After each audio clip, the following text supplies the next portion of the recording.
आतंकवाद को लेकर पाकिस्तान पर भले ही दुनिया भर से दबाव बना हुआ है, लेकिन पाकिस्तान का आतंक और आतंकियों पर उसकी मोहब्बत कम नहीं हुई।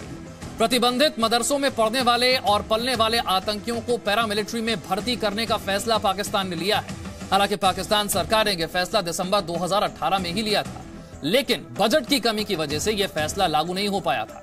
इमरान सरकार अब अगले बजट में इसके लिए फंड देने की तैयारी कर रही है। जरा सोचिए अब पाकिस्तान में क्या हो रहा है। प्रतिबंधित मदरसों के छात्रों को सेना में भर्ती करने की कोशिश हो रही है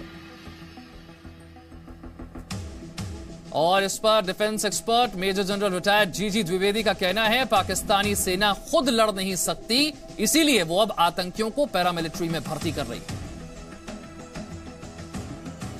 देखो, पाकिस्तान के पास फौज तो लड़ना नहीं चाहती है, तो उसने दो हथियार लड़ने के लिए उठाए, एक आतंकवादी और एक हमें झांसा दे रहा था हमारे पास न्यूक्लियर हथियार है।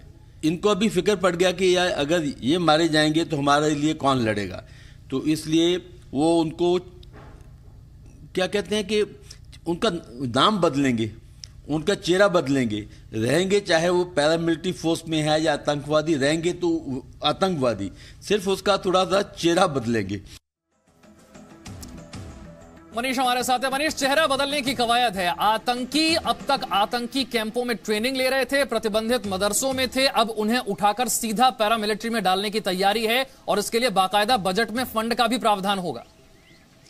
जी हाँ, आप इससे अंदाजा लगा सकते हैं विशाल की कितनी सिंपैथी है आतंकियों से पाकिस्तान की। आप याद करिए करगिल में भी उनकी जो पाकिस्तानी आर्मी थी वो घुसपैठियों के बेस में उन्होंने मुजाहिद के तौर पर दिखाने की कोशिश की थी और करगिल में दाखिल होने का प्रयास किया था। यानी उनके आतंकी, उनके सेना में कोई डिफ्रेंशिएशन नहीं है, हम सब जानते हैं।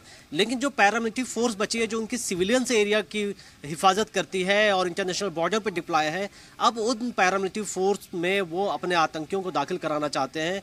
ये समझने, इससे हमें संभल के रहना पड़ेगा, क्योंकि सिर्फ ऐसा नहीं है कि उनका इंटरनल मामला है। अगर आप देखें तो जम्मू से लेकर पंजाब और राजस्थान के बॉर्डर पर उनकी पाकिस्तानी रेंजर्स तैनात हैं, तो जाहिर है कि अगर पैरामिलिट्री फोर्स में आतंकी दाखिल होंगे तो भारत के लिए तो खतरा और बड़ा। ये बात आपने बिल्कुल ठीक कही है मनीष कि उनका इंटरनल मामला नहीं है, क्योंकि इस तरीके से अगर आतंकियों की भर्ती पैरामिलिट्री में होगी भारत के लिए भी यह खतरा पैदा करता है।